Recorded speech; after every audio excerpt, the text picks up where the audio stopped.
This is the Invincible Podcast on TV Podcast Industries, and we're talking about Invincible Season 2, Episode 3, This Missive, This Machination. You're a good human, Mark Grayson.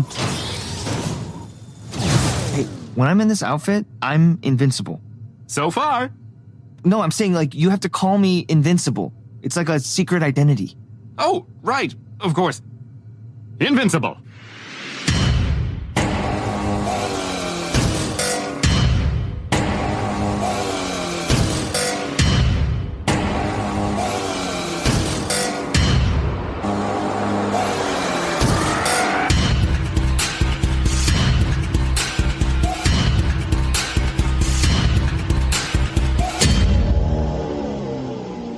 Welcome back, Guardians, to the Invincible Podcast on TV Podcast Industries, and we're talking about Season 2, Episode 3 of Invincible, This Missive, This Machination.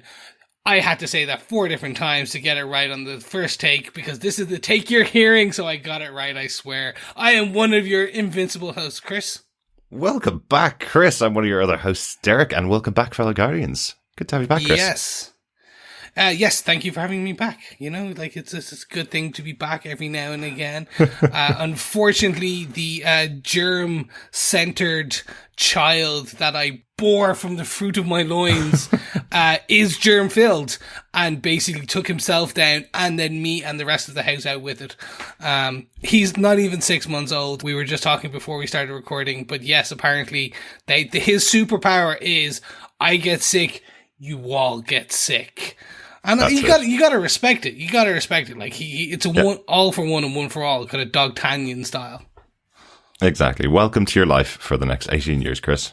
Well, it could be less. I can kick him out sooner if you really want. If it gets too much in the way of my podcasting, I might consider it. But yes, I am back. And a good thing, because I got to watch this episode and talk to you all about it. Absolutely. Yeah, great to have you back. And really a huge thanks to John for jumping in last minute. As he said before, he'd never podcasted on Invincible before, and he'd only kind of watched them in the background. While he has enjoyed them, he hasn't been watching them the way you'd podcast about them. Yeah. So he found it really enjoyable to podcast about them, but still feels he missed a couple of things that he'd normally pick up on when he's podcasting. So thanks again, John, for jumping in. It's back to myself and Chris for your regularly scheduled podcasts about Invincible for the next couple of weeks. Yes, well, for this week and 2 more weeks, because we have the Season 2 episode 4 kind of finale, part 1 finale, next week. And then the Atom Eve 1 hour special that we got, which was great fun. And then we're on break until kind of January at some point. Well, they're still saying early 2024 for the second half of Invincible. And I'm suspecting that may still be possibly April or May of next year. Yeah. May 29th. That's still technically first half. Exactly. Still early 2024. No, I'm sure it'll be with us as soon as it possibly can. Announcement this week from Robert Kirkman being interviewed about Invincible, where he said he's looking to have a new season every year of Invincible. So that is the hope. They're working towards that. They did get commissioned for season 2 and 3 at the same time, as we talked about last week. And hopefully it stacks up that we'll get a new season of Invincible every year. That would be great if we do. Give me even a shorter season. 6 episode seasons. I can deal with that too. All right. Yeah. Yeah. Or it could be like The Simpsons. We'll get 22 episodes a year for the next 30, 40 years. Yeah, maybe not that. There's a finite amount you can do with Invincible. As by the Fox Simpsons, where I'm pretty sure I've heard half of those jokes 3 times already when you watch some of the new ones. Really? Yeah, it went down in quality, in my own opinion. But anyway, we're not here to talk about The Simpsons. We are here to talk about Invincible. Make sure, if you haven't, to head on over to our website at tvpodcastindustries.com, where you can subscribe on any flying or grounded podcast player, and you can go to Spotify and iTunes and anywhere you want to get us, and just make sure you rate, review, leave us 5 stars, whatever you need to do. But we also need you to send us some feedback because we love hearing from you, our fellow Guardians. So make sure you send us any feedback to feedback@tvpodcastindustries.com.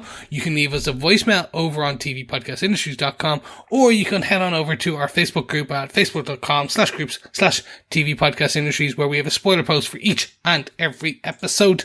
And you can let us know your thoughts for those episodes in there, and we'll read them out on this episode or these episodes with my or Derek's dulcet tones. Absolutely. Or maybe even John's, if you're lucky. Yes, if I come down with lurgy one more time. With that being said and done, Derek, do you want to tell us who gave us what, where, when, and how with this episode details? Absolutely. Well, of course, Invincible was created by Robert Kirkman, Corey Walker, and Ryan Otley. The supervising director for this episode, once again, is Dan Duncan. This episode was written by Adria Lang. This is her first episode of Invincible, but previously she wrote an episode of American Gods Season 2 and 2 episodes of You for Netflix, one in Season 1 and one in Season 2. So very into the drama side of things. Yeah. And American Gods, it's one that's always... kind of, I know it's it's a Neil Gaiman. I've always wanted to get into it, but it's one of those kind of, there's 3 seasons. Oh God, I just never did. It was Stars, I think, so it never really came onto Irish terrestrial. It was like, it's never been streaming on anyone that I could find. Maybe Prime, I think, streamed it at one point. But it's my blind spot. I need to get and watch that. Really do. I would highly recommend reading the book. The book is absolutely brilliant. One of my favourite Neil Gaiman books. The first season and second season of American Gods are quite good. And then behind the scenes, some massive, massive problems, which led to a terrible third season of the show. Oh, wow. Okay, so I'll watch the first 2. But I do have some good news for you, Chris. It is available on Amazon Prime. Where you're watching Invincible, so you can check it out. Highly recommend it. Very, very good first season, definitely. Fantastic. Well, I will check that out. And then all you need to do is just read the book to catch up on the rest of the story. That's what I'd suggest. There you go. Yeah. The episode was directed by Tanner Johnson. This is his first episode of Invincible, but previously directed 21 episodes of the DuckTales revival starring David Tennant. Gotta love it. Still, DuckTales, one of the best theme tunes ever created, and I will fight people for that. Woohoo! Absolutely. Always. And as we always say at TV Podcast Industries, anything with David Tennant in it is fantastic. Yes. Yeah. Actually, I'll give our listeners one tidbit.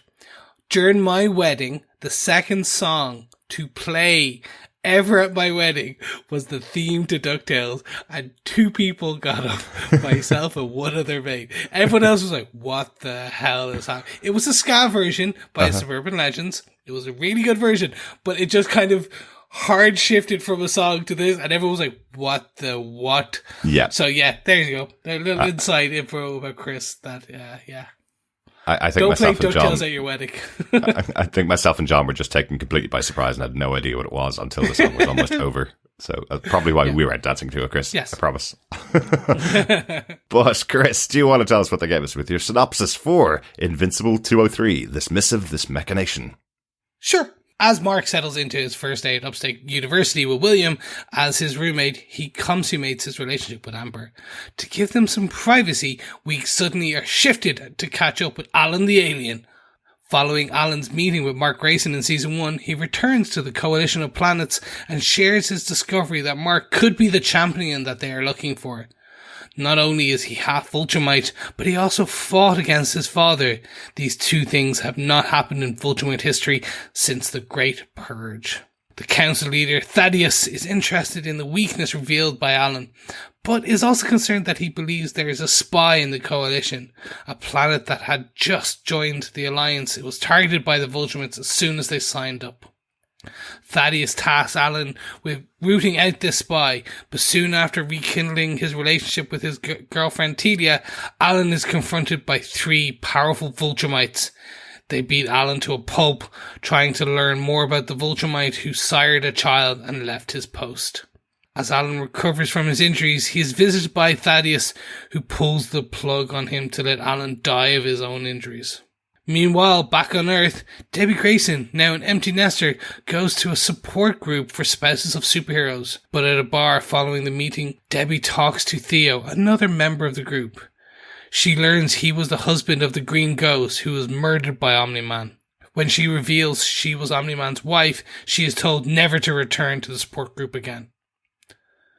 Back at the university, Mark is visited by an alien who takes the form of his favourite comic book character, Séance Dog. Mark quickly sees through the ruse, and the alien Nuolzot from the planet Thraxa pleads for him to return and help him save his planet from destruction. With a little push from William, Mark says his goodbyes to Amber and asks her to tell his mum that he'll be gone for at least a month. Ignoring a direct order from Cecil, he travels to Thraxa to save the billions of residents. But when Mark arrives, he learns it was just another ruse.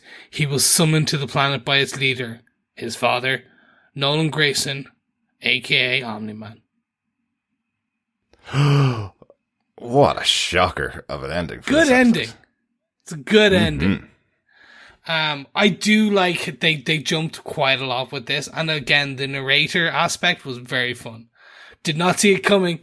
I was like, okay, that's a different take. It was literally almost like the reading panels that you would have on those bits in a comic book. They would pan away and it would be someone else's narrating voice.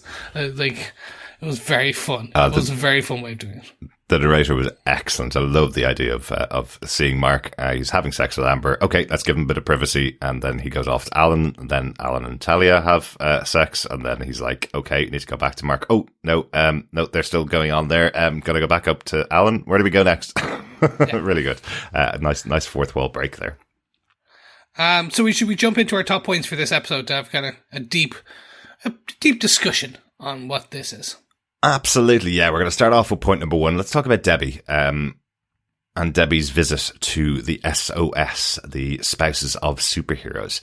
This is following on from the first episode where Olga had paid her a visit and given her a card of a support group that could help her out. So Debbie decides to call it, and now that she's an empty nester, after having delivered Mark to college, she is on her own, trying to deal with all of her thoughts and feelings about what happened with Omni-Man. And I really enjoy this because it is starting to show Debbie. Well, hold on.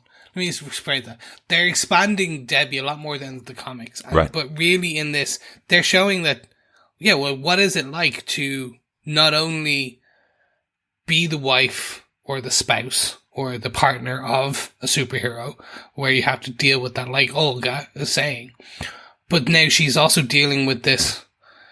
The grief over what Nolan has done, and that Nolan called her pet, and all those different aspects. She's literally going through depression, PTSD, loneliness, empty nesting, like all these different problems smashed into one. Absolutely. So it really is, it's difficult. It's hard for her. Yeah. And you really get to see some of that, like, as it gets worse and worse throughout the episode of, like, and especially then you really feel for her at the end. Yeah, absolutely. They're really writing Debbie's character really, really well. She's going through some absolutely awful stuff. And it's even just the disregard from Mark when he goes off. And we'll talk about, obviously, those details later on in the episode. But when he leaves and he just calls his girlfriend and goes, can you just call my mom and tell her I'm going to be gone for a month? Like, this woman has to have some serious abandonment issues anyway because of dealing with Nolan and what happened to him. And now Mark's gone off to college, said, I'll be back on Sunday. I'm only a 10-minute flight away if ever you need me. And now he's off to another galaxy, with not even a phone call to her, telling his girlfriend to call her, with everything that she's going through and this support group that she's effectively thrown out of by the end of the episode, gets no actual support from them. Yeah, Debbie's on a pretty bad path right now. Yeah. And you gotta read the gentleman she goes for the drink with, who was, the partner of Green Ghost, Theo, yeah. Like Theo goes hard once he figures that out, and I suppose you can kind of understand it. You can see it from his perspective, but the delivery of that scene outside the bar between the two of them, and you talked about how the writer did some episodes of You. You can really see those dramatic scenes. Like, you could see that in live action being delivered and being straight-laced, and just, okay, insert superhero A for policeman or fireman. Right. And you could see how it could really play well. Yeah. In just live action. And then just one of these reasons I do. I love this show now, but also I love the source material, if you want to call it that, because they always played so well on, this is not your bog standard comic book. I joke about it, this is not your father's comic book, because it started as a trope and then it threw all the tropes out the window and they went into some very dark places. Yeah. This in this show shows me how far they're willing. I think they're going to push Debbie like all the way. Yeah. I think they're going to try and really get her to a point where you're like, oh my God, what's going to happen to her? Yeah, absolutely. Absolutely. I'm very worried for what could happen to Debbie in the future. So yeah, it was a really, really strong moment when Theo confronts her and says, if you are the wife of Omni-Man, you should have known what he was like. You absolutely should have known your partner like I knew mine, basically. And if you didn't know him that well and you're not taking responsibility for it, I don't think the support group will be a safe place for any of us to be around you. So she's thrown out, and that was kind of her only sanctuary. You kind of got the feeling, even when she looked at the card a few times that Olga had given her, you kind of got the feeling that she was going, oh, should I do this? Should I go to the support group? So she mustered up the courage to go there, and then that door has been shut. So, yeah. Tough episode for Debbie. Yeah, no, 100%. I think that's a majority if we want to move on to our next point.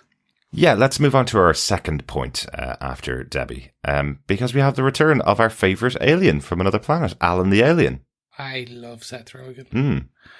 So I love the character of Alan the Alien. And we got a good introduction to him in season 1. Yep. And this really expands not just his backstory, but it really opens up the more universe cosmic aspect of the Invincible universe, and it goes deep.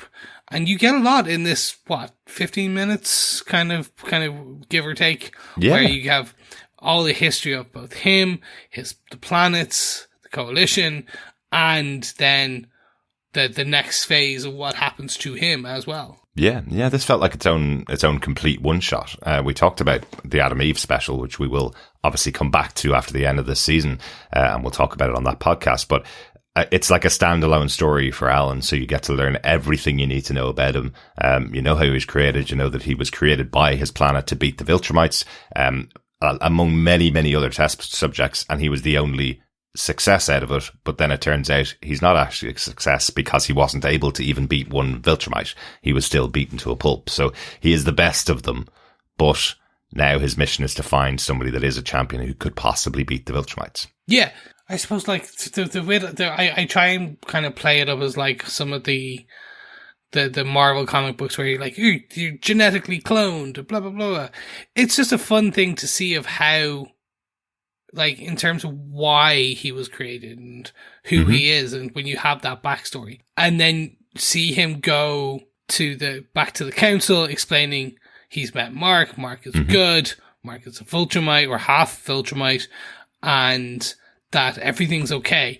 But then, and we'll get back to that kind of part in a second, but then seeing him go back to his girlfriend and seeing, like, you get, that's the fun part of the show, is they're not just showing you the juicy bit where, like, they could have easily, when they cut this and then to this, they could have just shown you just that scene in the council chambers. Yeah, absolutely. And just shown that. No need to give you back. He's an alien. Don't need to tell you why he was born and how he was born and his backstory about his planet. No, I don't need that.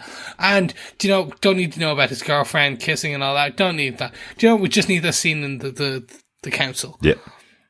Like, it's fun that you go back and you get to see him. And it's used in quite a playful way as well, obviously, with them going to make out and, I was going to say bump uglies, but I don't know if that's actually when two aliens have sex, if that's them bumping uglies. Who knows? It could be bump beautifuls, yes, exactly. Yes, exactly. It could be just not even bumping. It could be entangling, like in our Avatar. Anyway, sorry. Always thinking about alien sex, Chris. Always thinking about alien sex. Always. But it's fun to see that they have given this character time to breathe. They're giving this universe time to breathe in a really fun way.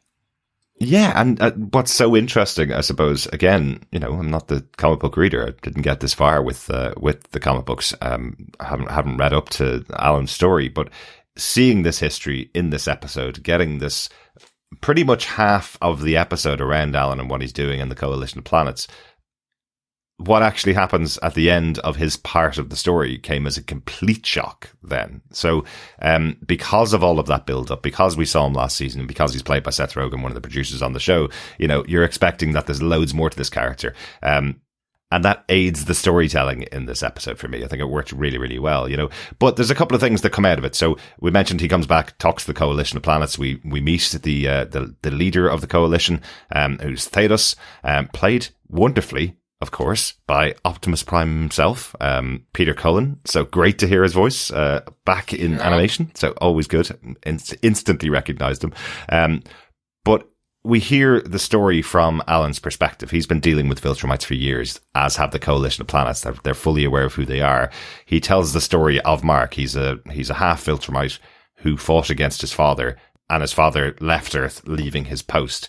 All of these things are things that no Viltrumite has done before. At least Thaedus says not since the Great Purge. So all interesting perspective on the story of Omni-Man and Mark, that no other Viltrumite that they're aware of has ever sired a child on the planet he's been taken care of, and definitely none have ever walked away from their post. And that kind of comes back later on when we see the arrival of the 3 Viltrumites who are investigating this information that Alan has brought back, because they're going, this can't be possible. There's no way that a Viltrumite left their post. There's no way that a Viltrumite sired another child, because they all believe in purity of their race, right? And purity of their people. Yeah. This is going to sound quite bad. They are a very fascist, Nazi-esque. They are space Nazis, absolutely. Yes, okay, yeah. Grand. I was trying to think. They're space Nazis who believe in the Ubermansion. Yes. Like Ubermachen. Like they're like the Uberman. You do not sire with these non-compatible Viltrumite genes, because you don't want to pollute their gene pool. Exactly. And it gets dark with that. Yeah. And they go hard on Alan because, like, he's lying. There's no way a Viltrumite will do this. They are, like, the best of the best. No Viltrumite. And well, we, of course, know this is to be true. Like we know that Nolan has left his post. And we know he has sired. But it's that kind of belief that it really is kind of starts to cement the Viltrumites as real space Nazis. Yeah. And Alan takes an absolute beating here. Yes. You know, the intestines are ripped out of him. His eye is knocked out of his head. Absolutely destroyed. And I was watching it going, this is as savage a beating as the Guardians of the Globe got from Omni-Man. Yet there's 3 of them here taking out all their frustration and anger on Alan here. There's no way he survived. And then we see him wrapped up in the hospital bed, being visited by his girlfriend, Telia. And she's saying he's just about alive. Until Thaedus gets his hands on the plug, right? Yep. And we heard there was a spy. A mole. From Thaedus, though. Thaedus sent Alan to find the spy. And then he's the one that pulls the plug on Alan. I know.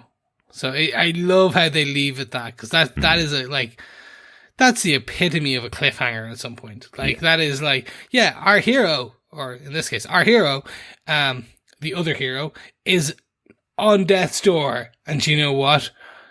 We're gonna pull the plug. Yeah. Does that mean he's gonna move him to a safe space and just plug it out and run somewhere and get him somewhere safe? Maybe. Or is he gonna kill him? Because it's leaning towards we're gonna kill him. Yeah. It is, definitely. And I suppose the speculation in the episode, you're set up to wonder who the spy is. And his girlfriend Telia calls out almost exactly the information that he gave to the council. And then the Viltrumites all give exactly the same information that Alan gave to the council as well, almost verbatim in their case. So who's the spy? Is it Telia? Is it Thaedus? Is it somebody else that we haven't met yet on the council? Potentially. There's one of those 3. Does Thaedus think that Alan's the spy? Is that why he's going to kill him? You know, it could be any of those things. Yeah, and I hope we go back soon to this. I hope they don't just kind of leave this thread hanging. I fear they might. Because we got Alan one episode season 1. Yeah. So, well, I'm questioning whether I hope they go back to it in episode 4 and just kind of don't leave us hanging. But Yes. with it being a kind of, let's call it a part 1 finale, they might leave us until part 2, and then we'll get a secondary kind of, now, far, far away in a different galaxy, we see Alan. Yeah. And I definitely like he's alive. I'd definitely like to see it next episode, at least just to find out, is he alive or dead? Because that does feel like the cliffhanger, that they've pulled the plug. We didn't see the body. We didn't have a funeral. So is he still alive? At least come back and tell us that next episode. That would be nice. Yeah. But that ends the episode right there. And everything else is post-credit. They did say this season would have a post-credit on every single episode, but I didn't think it was going to be half of the episode. I know. Nicely played. Yeah. You got to enjoy they're taking this. Absolutely. One other thing quickly before we leave Alan the Alien, I definitely want to call out that his girlfriend is played by Tatiana Maslany. This is her 3rd role in the season so far, which I really like. I like that she's been given all these voice roles in the show. They obviously love her comic genius. So great to see Tatiana Maslany here in another role after the previous 2 that she's played so far. And of course, She-Hulk, which we covered here on this very podcast as well.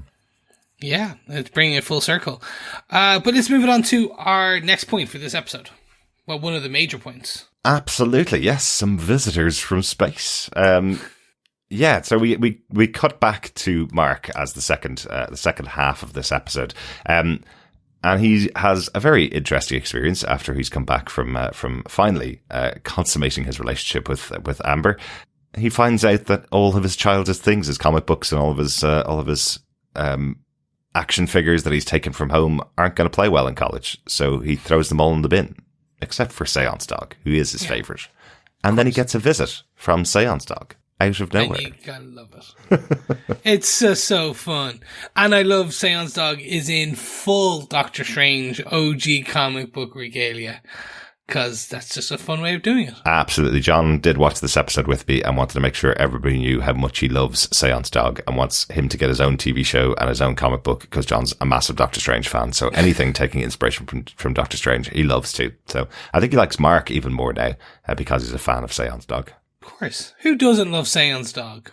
This is a fun ploy. It is a fun kind of piece, because people are going to question, oh, well, it's a comic book show. Maybe there really is a Séance Dog. And he starts talking, and then it is fun to see how it turns out to be an alien in disguise. Yeah. And it's fun. But I think it works well because, earlier on this season, we have learnt about all the other dimensions, every possibility is out there, this world of multi-dimensions. So it's entirely possible there is a world that has a Séance Dog that lives there.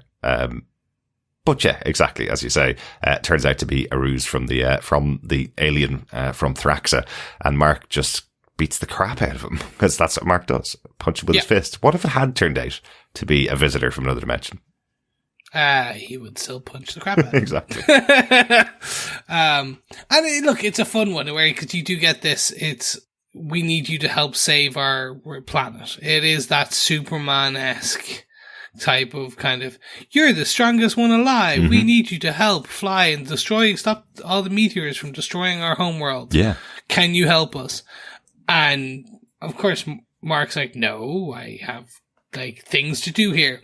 And it's fun that they use William to kind of go, well, no, dude, you got to do this. It's it is like with great power comes great responsibility. Exactly. Another Spider-Man line. Mm-hmm. It does kind of ring true on that, and it's fun to see him kind of just go, okay, right, oh yes, I should go, I should help out. And I suppose if we jump to the end and jump back at the big reveal that this planet is under the leadership of his father, Nolan Grayson, that kind of makes what happens here really interesting, because clearly Nolan is the one that sent Nuolzot, the alien, to this planet to encourage Mark to get there. So he's playing on Mark's savior complex. He's playing on the fact that Mark thinks of himself as this superhero that has to protect everybody. So Nuolzot tells him that there's billions on the planet that will die if he doesn't come with them.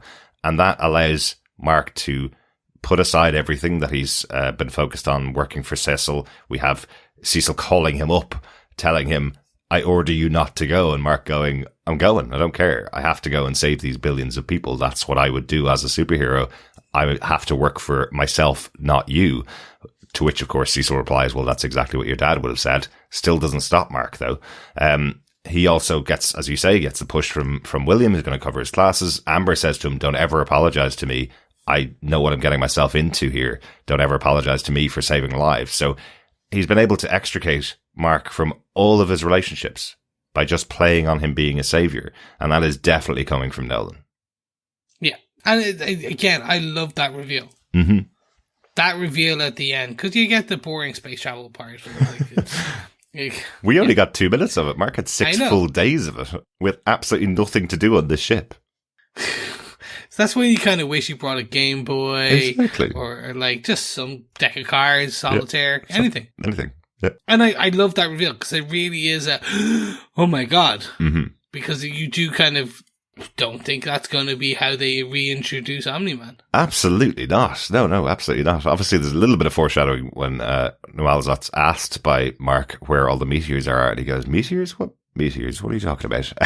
He's even forgotten his cover story that he gave to Mark to get him there. So, not the smartest tool in the shed, really. No, not the smartest bug in the anthill. All right. Yeah, that might work. Yeah. That might work. Okay. So what did you think about this, Chris? What did you think about those reveals that we have? Mark leaving everybody behind, not talking to his mom, ignoring Cecil's guidance, and him getting there to a planet controlled by his dad. So backwards first. I knew about the dad part from the comic books, so knew, and as soon as I saw the bug, knew what was going to happen, but how they played it was quite well. And how they adapted it, I enjoyed. Mm-hmm. The not talking to his mum, we've already discussed, but he's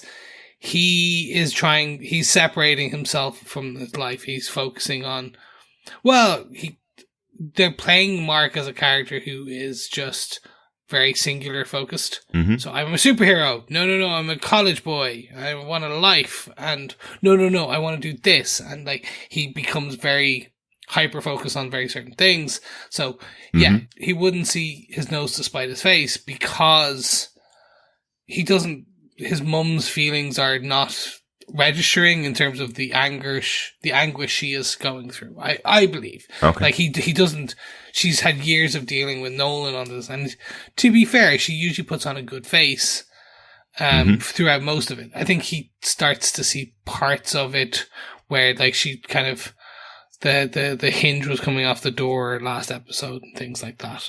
Quite literally, the hinge is coming off the door. I think he does reference it in this episode as well. You know, that, as I mentioned earlier on, that idea that he's saying to her, yeah, I'm going to be in college, but I'm only 10 minutes away. I can fly. Don't worry about it. I can come back to you if you have any problems at all. But I just think it's quite interesting. And I have a theory. And again, I haven't read forward in the comic books. I have a theory from this. And you'd probably laugh at it, Chris. But go on. My theory is Mark doesn't come back to Earth for quite a long time after this. So he says he's gone away for a month. It's just the build-up that we have here, where we have himself and Amber have sex for the first time. His mom thinks he's going to see him in a couple of days' time, and he's gone for definitely a month.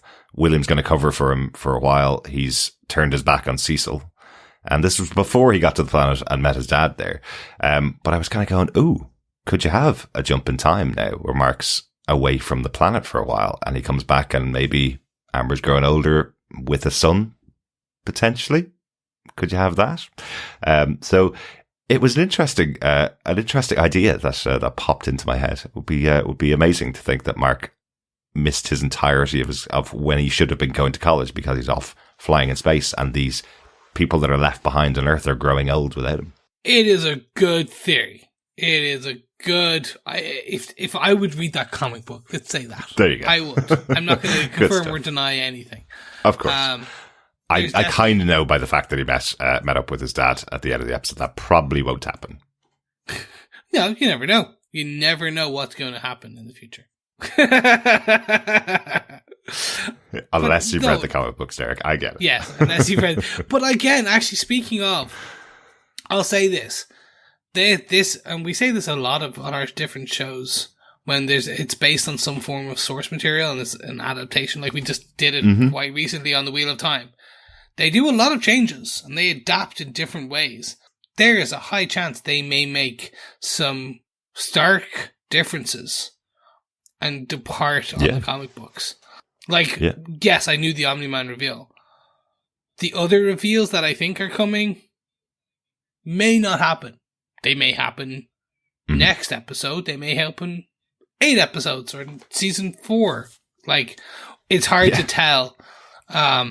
So, and at the same point, I get the feeling that just from the way Robert Kirkman talks about this show in particular, this is almost like his chance to go back and use his history of and his newfound knowledge of years of writing The Walking Dead and The Invincible to go back and change stories he wrote years ago, like a decade plus ago, and go, actually, I'm a better writer now. I'm a better kind of director. I have better understanding of storylines.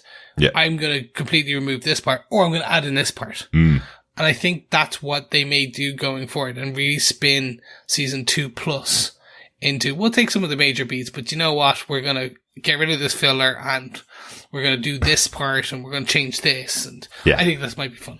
And also, he has a much better deal with Prime Video than he ever did with AMC. That was something that he talked about in many, many interviews with during his time working on the first 3 seasons of The Walking Dead, that he would take the storylines from the comic book, hit the major beats, but he would go circuitously around them. And then after he left the show, let's say, other than his executive producer role, after he left the show, they changed it completely and went wildly off the comic books. So, I think he'll probably still hit the major spine of the story of Invincible, but will expand on characters that didn't get the right treatment probably in the comic books. Like, as you said earlier on, Debbie having the storyline that she has. He's got a great actress playing Debbie. She now has something really meaty to get her teeth into as a voice actress. So I would say that's the kind of thing he'll do, expand and expound on the characters, which is really cool. Yeah, agreed. Great stuff. Anything else on the Visitors from Space, Chris, at all? No, I just really am interested where they go with this next episode, because I think I'm seeing this as a very much a part 1, part 2. So I see very much the next episode as finale. And if they do what I think they will do, it's going to be cool. Excellent. Looking forward to it. We have a point 4 this week. The point 4 is, and the Guardians of the Globe are still messing about. Because they all appear here, but don't really accomplish anything. Might accomplish something in the future, but we're seeing them again. It's just kind of interesting that you have a superhero team that would be the focus of a lot of other animated shows or movies, an entire superhero team that are supposed to be protecting Earth. And we don't see them getting up to anything other than shouting at each other and having relationship problems. Yeah, the Guardians of the Globe were a fun one, because even in the comic books, for example, right, they didn't even they got a spin-off. They got 2 spin-offs, actually, at 2 different kind of mini-issue kind of runs. But it was never huge, because they, again, are not the focus of Invincible. Strangely, it's about a guy called Invincible. Exactly, yeah. But you're right. In any other show, any other comic book, they would be the Avengers. They are the Justice League. They are the Greek... But it's so much fun here to see how they really are a group of... it's a very fractured, broken group. Totally. Human group. Yeah. Especially with, like, Rudy. I love the character of Rudy and Monster Girl. And seeing them kind of go on, like kind of the back and forth and will they, won't they, and they're going to go on a date. Did they go on the date? What happens on the date? Where they go from here? It's fun to see that, because again, seeing Rudy as essentially a newborn, just in episode 1, feeling fear for the first time. So it's fun to see that. It is, yeah. And as I say, the interesting part of the characters is, if you were just to have 5 minutes in an episode with the Guardians of the Globe, these are not the 5 minutes I would expect to have with them, where we're just seeing Rudy and Monster Girl go on a date, and him learning about fast food for the first time and going to a horror movie for the first time, having an argument between Rexplode and Duplicate about the fact that she slept with the Immortal, and her saying, well, the reason why I've slept with him is because he's the only one who's died as much as I have. And that's her whole reasoning behind their relationship. That little comedy moment with Shapesmith, again, completely unable to keep up this idea that he's human, where he walks into the gym and says he's going to walk in a stationary location, which is his version of trying to go to the gym and work like another human. But that's it. That's all they get of the episode. You'd expect if you're to drop in with the Guardians of the Globe, you'd at least have them stopping a bank robbery. If it wasn't going to be something superhero-like, you'd have them do something other than them effectively attack each other for on relationships or start new relationships. And I do like the Duplicate and Immortal bit, because the Immortal is essentially the boss. He's the Captain America, and this is like a junior member sleeping with Captain America, yes, who is 1,000 years old or more. Mm-hmm.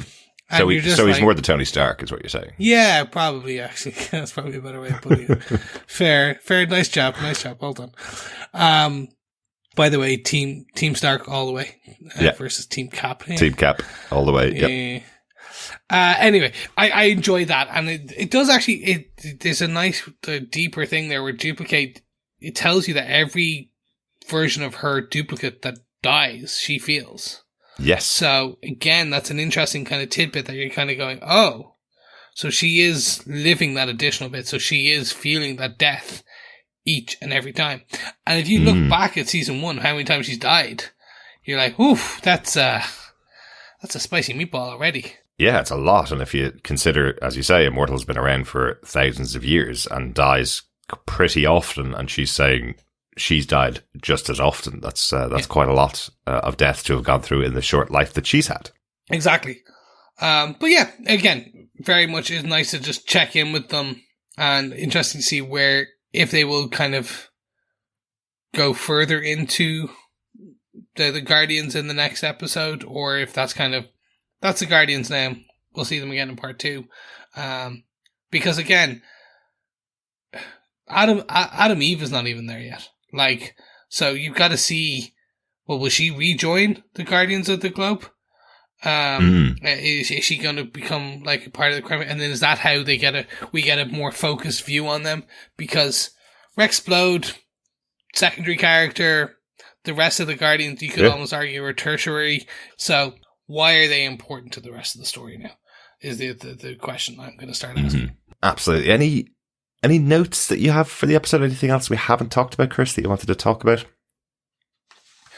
Just a quick one. You asked me to kind of bring this in about Séance Dog. In season 1, we talked about this, but Séance Dog was originally in the comics Science Dog, and was changed for this for the show to Séance Dog, and we called this out in Chris's Comic Book Corner, but the reason for this, it's essentially Kirkman and his co-writing team were like, no, Science Dog it had its own comic book, it's its own thing, it's its own legal rights and stuff, and you know what?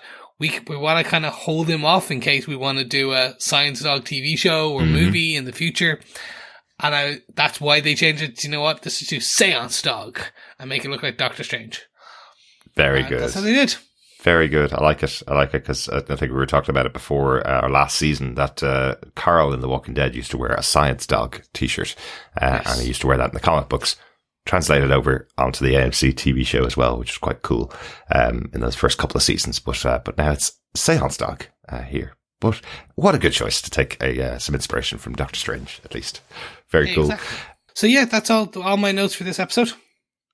Excellent. I just have one off the back of Gen V. I just really enjoyed the conversation between Amber and Mark before they have sex in college, because we've just watched an entire season of Gen V where they talked about people having sex in college, all the things that a superhero has to go through. They created a PSA video, in case you haven't seen it, with all of the heroes from Gen V talking about the things you have to do as a superhero. Make sure you're standing 20 feet apart when you try things for the first time. And Amber goes through these thoughts in her head where she's saying to Mark, will you crush me? Will you accidentally crush me when we're having sex? Is that something that you'll do?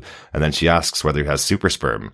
Would that possibly kill her? And then he uses his superpowers to turn off the lights, and then they have sex. But I really like that they had that conversation, that she's questioning whether his super abilities might affect them. Just given our previous history covering Gen.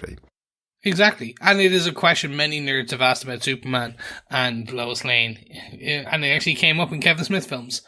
Would Lois Lane's uterus survive Superman? Yeah, it was Mallrats, wasn't it, where that came up? Yes, it was. Good stuff. Excellent. One final one as well, another question that Mark has about his own abilities. When he arrives at college, his mom tells him not to do drugs, and he goes, would they even work on me? And his mom says, I don't want you even trying to find out. I just thought it was interesting because, again, I have no idea what's coming in the future, but is this a nod to potentially drugs would work on Mark? What could happen to him if he's under the influence of some kind of drugs? That would be interesting, and a possible trail for the show or comic to go down. I think I'm going to be writing the alternate future of Invincible in my own comic book. Or what? Semi-invincible? Is that the alternate comic book? Maybe invincible, possibly invincible. Invincible, yeah. Kinda Invincible. There you go. Great stuff. Well, with all those notes out of the way and our top points, Derek, do you want to tell me what your final thoughts are for this episode of Invincible Season 2, Episode 3, This Missive, This Machination? I really, really enjoyed this episode. I was really surprised that it was split in so much in two between Alan the Alien and what's going on with Mark and Debbie on Earth. Alan the Alien's piece felt like its own episode. Hell, he got his own title card. And then when the credits came up, the writing credits came up at the end, I was going, wow, that was a short episode. But hey, they could do it whatever way they want to do these. And then suddenly I was back into another episode. I thought that post-credit scene, as I was calling it, I thought that moment with the Guardians of the Globe was the post-credit like we've gotten the last two episodes. And it was just going to end. And then it went on. And eventually I checked the timer and went, oh wow, we've got another 20 whole minutes here with Mark. But it led to the biggest reveal of the show so far, that Omni-Man did not leave Earth and go back to Viltrum. He's gone off to another planet, taken it over, and is now summoning Mark to him. That's pretty huge, really, if you go by what we've learned about the Viltrumites, that they are their own society, finding other planets and just taking them over across the galaxy. Not only has Omni-Man made a child on Earth with a human, he's left his post, not gone back to Viltrum, and brought Mark to him. So that's a really interesting place to leave their story, and a great cliffhanger for their story for next time. I did really enjoy hearing more about Alan, his creation, where he came from, his purpose, and then was really also pretty shocked by the ending of the episode, because that does look like the end of Alan as well. So yeah, I'm hoping he's not dead. I'm hoping we see him back next episode, but I thought it was a really, really good episode this time. How about yourself, Chris? What final thoughts do you have of this episode? I absolutely loved it. It was fun, it's quick, and I'm not outside of all the points you kind of gave.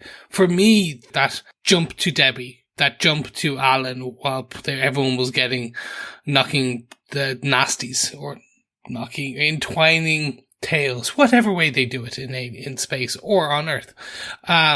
It's a fun way of doing it, and bringing in that fourth wall breaking narrator aspect. It's fun, and it's a unique take. And it sets things up. And again, it leaves it, if this is a penultimate episode of part one, which it is, that's the way I'm feeling and kind of the senses, it's a huge cliffhanger to leave it on. Not just Omni-Man is back and he's summoned Mark. It's the Alan the Alien cliffhanger. Who is the mole on the council? Is it Thaedus? Is it... is Alan alive? Is that the end of Seth Rogen's character already? I don't think so, because Seth Rogen's going to write himself into everything. And I love him for it, because I love Seth Rogen, but that's a different story. It's just so interesting to see where they go for this next episode, and how far they will go into the space aspect of Invincible, and what kind of like the Viltrumites and where all that will kind of go. Because again, they're space Nazis, and you now have a planet that has no Viltrumite on it. Nolan abandoned his post? Is he summoning Mark to say, I'm about to go back and take over, so I wanted to bring you away and keep you here while I destroy Earth? Like, where do we go in episode 4? So, really excited to see, and we're only a few days away. A week away. Absolutely. A week away. Excellent stuff. I think we should hear what some of our fellow Guardians thought about last week's episode, Chris. Yes, let's do it. Don't forget, you can send us your feedback by heading on over to our Facebook group. It's facebook.com/groups/TV Podcast Industries, and you can leave us your thoughts there, or you can send us your feedback via email to feedback@tvpodcastindustries.com. First up, we have an email from the one and only Victor Doc Seismic Von Doom. Well done, Victor. Clever pun. I do enjoy it. Like it. Victor had this to say: Greetings, fellow Guardians. I'm very happy to have Invincible return. Who said animation is just for kids? I have found this series and comics very impressive and full of a drama. I particularly feel for Debbie, Mark, and Eve. They express real-world concerns and drama as much as Stan Lee and Marvel did back in the day. I laugh when the Atlantean Queen boasted of abandoning the barbarian custom of political marriage for trial by combat. How is Donald alive? Is Cecil cloning his staff? I must have missed this in the comics. I'm looking forward to an Omni-Man Homelander face-off in the upcoming Mortal Kombat game. I have heard opinions from the creators of The Boys and Invincible that Omni-Man would totally decimate Homelander. I guess we'll find out for ourselves in the game. Eagerly awaiting the TVPI podcast and feedback. Don't lose your head. Victor, Doc Seismic Von Doom. Always a good thing to say in this universe, Victor. Don't lose your head. It's going to be the kind of key one. As long as you can keep your head attached to your body and the rest of your body attached to your torso, you're going to be okay. Hopefully. Hopefully. Thinking of Alan here, maybe not. But, haven't played MK1, the updated version that recently released. I do know, yes, Homelander and Omni-Man are playable characters as part of the DLC.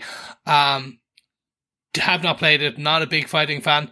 Looked at it, it looks impressive. They do have a fatality, which is kind of those big cinematic fatality kind of kills in it with Omni-Man, where he does the subway scene. He grabs them and that's right. Wish we had. It was good, and it is bloody, and it is disgusting and amazing all at the same time.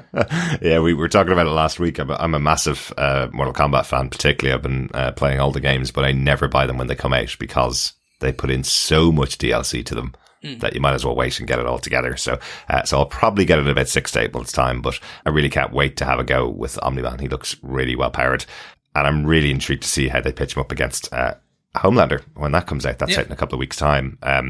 But I know it's not voiced by Anthony Starr.